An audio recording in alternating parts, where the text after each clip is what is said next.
অষ্টম জ্ঞানধারা প্রকল্প 2026-এ 27টি কলেজকে আর্থিক সহায়তা দিল পিসি চন্দ্র গ্রুপ। এক অনুষ্ঠানে বিশিষ্ট গায়ক রূপঙ্কর বাগচি ও পিসি চন্দ্র জুয়েলার্সের যুগ্ম ম্যানেজিং ডিরেক্টর শুভ্রচন্দ্র কলেজগুলোর কর্তৃপক্ষের হাতে 2 লক্ষ টাকার অনুদান তুলে দেন। 2015 সালে শুরু হওয়া জ্ঞানধারা প্রকল্পের লক্ষ্য পশ্চিমবঙ্গের উচ্চশিক্ষার পরিকাঠামোকে শক্তিশালী করে তোলা, আর তার জন্য কলেজের গ্রন্থাগারগুলোকে আধুনিক জ্ঞান কেন্দ্রে পরিণত করার উদ্যোগ নিয়ে আসছে নামী ব্যবসায়িক প্রতিষ্ঠান পিসি চন্দ্র গ্রুপ।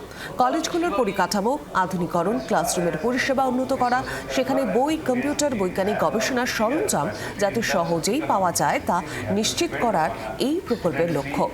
কলকাতা এবং জেলা মিলিয়ে এখনো পর্যন্ত মোট 109টি কলেজকে সহায়তা প্রদান করেছে পিসি চন্দ্র গ্রুপ।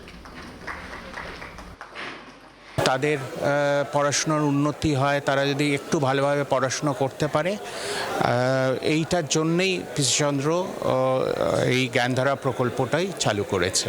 সমস্যা সবারই থাকে, ওদেরও আছে, তাতেও যদি একটু হলেও যদি একটু তারা এগোতে পারে, রাইট, সেটাও কম কি।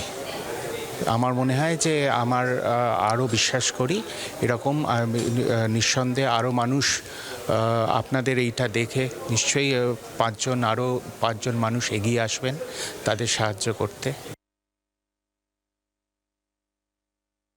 ছাত্রছাত্রীরা যাতে উপকৃত হয়, যাতে কলেজের ইনফ্রাস্ট্রাকচারের একটা উন্নতি হয়, বিশেষত ওনারা গ্রন্থাগারকে একটি নলেজ সেন্টার হিসেবে দেখতে চাইছেন, তৈরি করতে চাইছেন, সেই উদ্যোগেই এই প্রস্তুতি। তো এই আমি জানি পিসিচন্দ্র গ্রুপ এরকম অনেক কাজ বহু বছর ধরে করে চলেছেন এবং ওনারা যে এটা করবেন এটা খুবই স্বাভাবিক, কারণ ওনারা ভীষণ শিক্ষিত মানুষ এবং শিক্ষা যে ভীষণ একটা প্রয়োজনীয় বিষয় সেটা ওনারা সম্যক বুঝতে পারেন। তো আমার এই আজকের এই অনুষ্ঠানে থাকতে পেরে ভীষণ ভালো লাগছে। বাংলার আওয়াজ, বাঙালির আবেগ, জি 24 ঘন্টা।